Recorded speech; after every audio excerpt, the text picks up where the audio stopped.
Gun Hats presents The Strange Dr. Weird.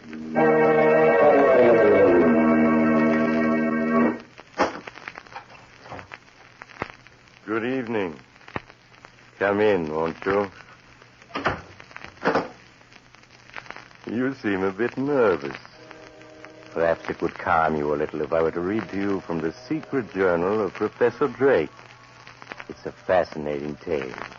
I call it Journey into the Unknown.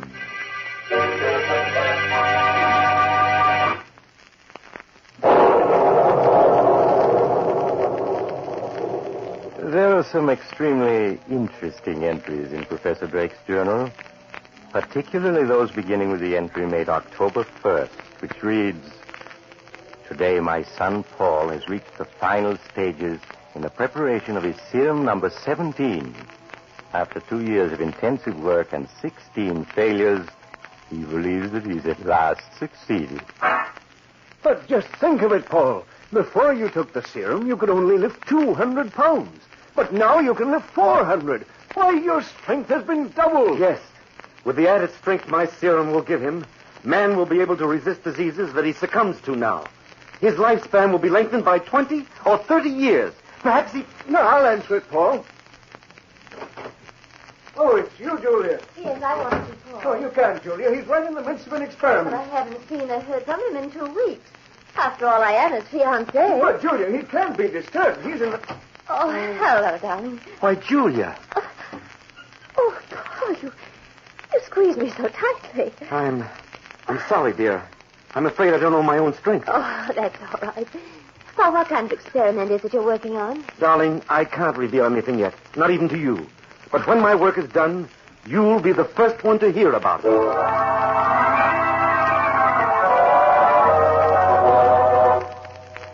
Here's the entry for October 7th. Serum number 17 is effective beyond Paul's wildest hopes. Oh, think of it, Paul. Today you were able to lick up 600 pounds with ease. Yes. Why are you staring at yourself in the mirror so? Father, do you notice any change in the shape of my head? Why, no, Paul. And I'd certainly notice a change if there were one. Yes, of course. It must be just my imagination.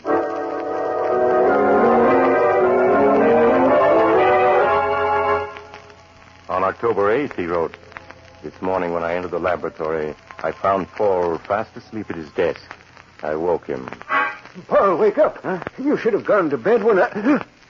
Paul. No, it can't be. What is it, Father? What's wrong? Your face. My face. Quick, hand me that mirror. Here. No. I was right. Look at me, Father. My face has become broad. The features flattened. The cheekbones prominent. And notice how thick the hair on my body has become. I've reverted to the Neanderthal man. The Neanderthal man? But, Paul, he existed 50,000 years ago. Yes, I know. At the swift pace I'm going backwards, it may only be a week, a few days, before I revert to an ape completely. Paul, what are we going to do? There's only one way I can save myself. I must find a neutralizer that will stop the serum from changing me into an ape before it's too late.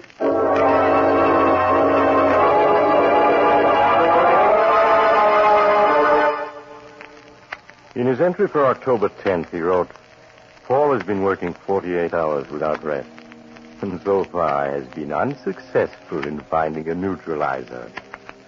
This morning when I entered the laboratory, I could see that he is looking more and more like an ape every day." Paul, you just can't go on this way. You've got to get some rest. I can't rest. Every minute is precious. I lost 4 hours last night. What? You lost 4 hours? I don't understand. While I was working here last night, I glanced at the clock to find it was just 3 o'clock. Then, the next thing I remember was finding myself in the hall, and the clock was just striking 7. What? I can't remember those 4 hours. Where I was, what I was doing. Those 4 hours, I lost my ability to think as a man. My mind became that of an ape. During those 4 hours, I actually was an ape.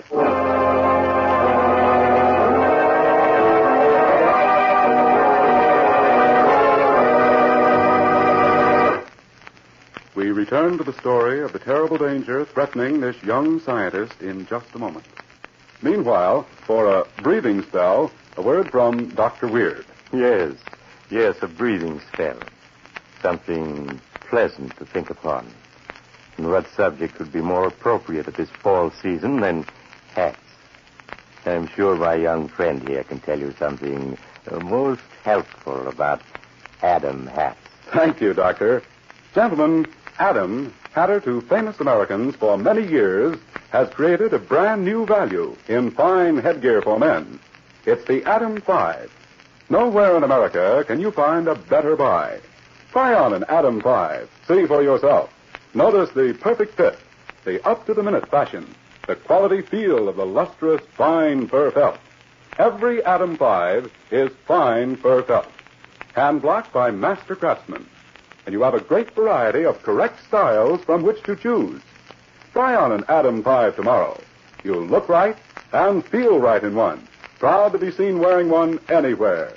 For other Adam hats, choose from prices ranging from $3.45 to $10. If it bears the Adam crest of quality inside the crown, you can be sure of honest value. Now, let's return to Dr. Weird and his tale, Journey into the Unknown. The entry for October 11th in Professor Drake's journal reads as follows. The changes in Paul's appearance continue. His body is now completely covered with a heavy growth of hair, and his skin is rapidly turning to a deep brown and becoming coarse and calloused. His arms have lengthened almost 5 inches, and he walks more and more in a stooped manner, with hands almost touching the floor. As yet, no change in voice has been noted. On October 12th, he wrote, Last night, Paul suddenly dropped a test tube and snarled at me. In that moment, he was completely an ape. The entry for October 13th reads, Last night, when I came into the laboratory, I found a window open and Paul gone. I immediately rushed out into the night to find him. A few blocks away on the university campus, I saw police gathered around the body of a girl who had just been murdered. Every bone in her body had been crushed. A few hours later, Paul returned to this house. He could recall nothing of what had happened, or where he'd been. To prevent another accident from occurring, today I had steel bars placed over Paul's bedroom window.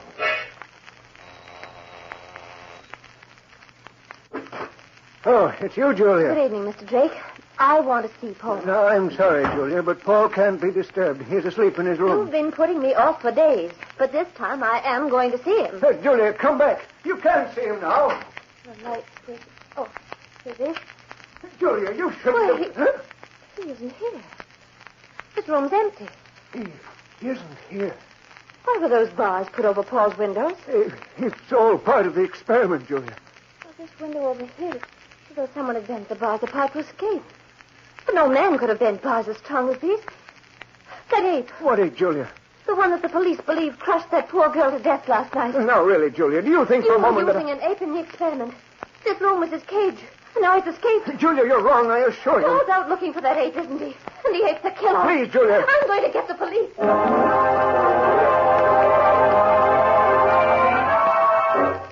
At the latest by day after tomorrow. And now, a special message from police headquarters. 20 minutes ago, an unidentified girl was found crushed to death. It is believed she was killed by the ape that murdered Betty Ryan late last night. All residents are warned to get off the street. Father, I heard what that announcer said. I killed that girl tonight, didn't I? And the one last night, too. I'm a murderer. Paul, listen to me. The police are looking everywhere for you. We haven't a moment to lose. The neutralizer we were working on last night. It should be ready by now, shouldn't it? Yes. And this time I'm certain it will work. You must take an injection before it's too late and you revert forever, Johnny. Open up, sir. The police. Quick, Father. The neutralizer before it's too late. I have to fill this hypodermic, Paul, before I can give you the injection. All right, you men. Break the door down. Hurry, Father, hurry. I am. It's too late. The ape, there he goes, man, out the window. Paul, come back! Mike, flash a warning to every patrol car. Issue Tommy guns to all the men. The orders are, shoot to kill.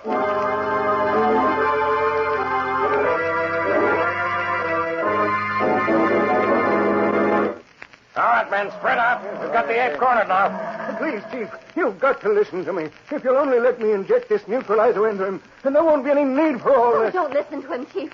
That ape's a killer. Yeah, we're going to put an end to that ape once and for all. No, you can't. You don't understand. It isn't an ape. It's my son, Professor Drake. Your son. I know an ape when I see one. Yes, I know, but it's my son changed into an ape. This neutralizer will bring him back to You normal. must be crazy. Okay, Mike, let him have it. No, I won't let you. I'm coming, Paul. I'm coming. Right, come back. Come back, you hear? Hold your fire, Mike. Here I am, Paul. Why, it's Father. I have the neutralizer. Paul, I have the injection. Here, give me your arm. Oh, no! All right, Mike, drop the old man's body now. Let him have it. Oh, my chest. Father, where am I? What's happened? Oh.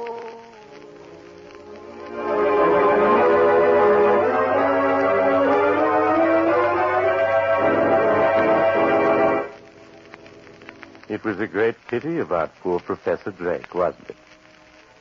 He was so young. What am I going to do with his journal? I thought I might carry on his experiments. But I would need someone to assist me as a sort of human guinea pig. Perhaps you would like to volunteer. Oh, you have to go. Too bad. Perhaps you'll drop in on me again soon. I'm always home. Just look for the house on the other side of the cemetery. The house of Dr. Weird.